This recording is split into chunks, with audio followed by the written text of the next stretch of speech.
अस्सलाम वालेकुम क्लास, कैसे हैं आप लोग? खैरियत से हैं? अच्छा, हमने ना फार्मास्यूटिक्स का चैप्टर नंबर 3 स्टार्ट करना है आज। बेसिकली फार्मास्यूटिक्स में जो चैप्टर 3 है उसमें हमने बुक्स के बारे में स्टडी करना है कि जो बुक्स हैं फार्मेसी में कौन कौन सी हैं। अब ये कौन सी बुक्स की बात कर रहा है इस टाइम? ये वो बुक्स की बात कर रहा है जिसमें बेसिकली हमें सारे फार्माकोपियाज और फार्मोलैरिडीज मिल रही हैं।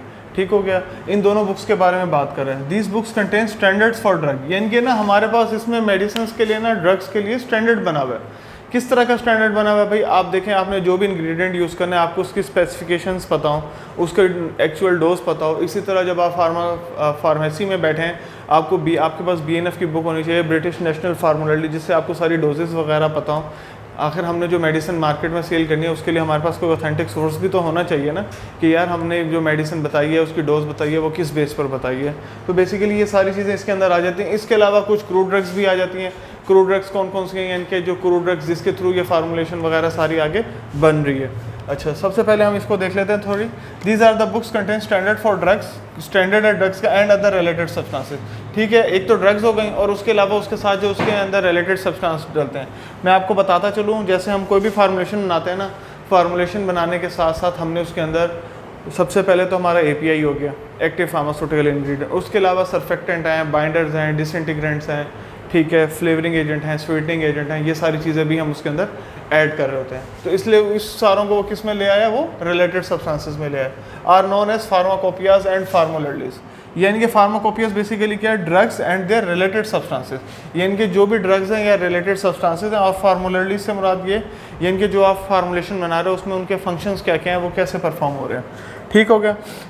इसकी आगे थोड़ी सी डेफिनेशन है। They contain a list of drugs and other related substances related to their source. किस सोर्स से आ रही हैं? सबसे पहली चीज़ मैंने आपको बताया, जैसे नेचुरल सोर्स है, क्रूड ड्रग्स हैं, क्या हैं। इसके अलावा हम उनके ऊपर कौन कौन से टेस्ट बना रहे होते हैं, कौन कौन से टेस्ट परफॉर्म कर रहे होते हैं। फार्मूलाज फॉर प्रिपरेशन, हमारे पास कौन कौन से फार्मूलाज हैं, किसकी बेस पर हम, कौन से फार्मूलाज हैं जिसकी बेस पर हम इन चीज़ों को आगे फर्दर प्रोसीड कर रहे होते हैं। ठीक है, इसके अलावा अब हमने जब भी हमने अपना परफॉर्म कर लिया तो आखिर हमने उनका एक्शन भी तो देखना है ना, उनका एक्शन किस तरह का है। उसके बाद जब उसका एक्शन बेसिकली क्या है, यानी कि उसका थेराप्यूटिक यूज़ है, उसका थेराप्यूटिक यूज़ है, उसका एक्शन है, वो किस तरीके से हमने परफॉर्म करना है। अच्छा, उसके बाद उसके यूजेज़ हैं, कौन कौन से उसके यूजेज़ आ रहे हैं। ठीक है, एंड डोजेस। इसके अलावा हमारे पास कुछ डोजेस भी दी है। अब जो भी मैंने आपको बताया मेडिसिन वगैरह, आपको उसकी डोज तो पता होनी चाहिए ना, वो डोज किस तरीके से पता होगी वो हमें बुक्स के थ्रू पता चलेगी। स्टोरेज कंडीशन, अब केमिकल है, ये आपको पता है कितना सेंसिटिव मामला है, तो इसलिए हमें स्टोरेज कंडीशन होना भी लाजमी ज़रूरी है।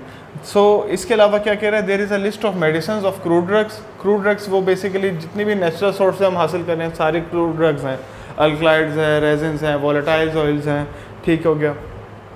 ये ग्लाइकोसाइड्स हैं, ये सारे हमारे किस में आ जाते हैं? ये क्रूड ड्रग्स में आ जाते हैं। इसके अलावा formula for making preparation from them, और इसके अलावा जितने भी फार्मूलाज वगैरह हमें इससे रिलेटेड या इनको बनाने के लिए काम आते हैं वो सारे के सारे हम फार्माकोपियाज एंड फार्मोलैरिडीज इन बुक्स में स्टडी करते हैं। ठीक है, इसके आगे फिर फर्दर नेक्स्ट लेक्चर में हम देखेंगे कि हमारे पास कौन कौन सी बुक्स हैं। ठीक हो गया?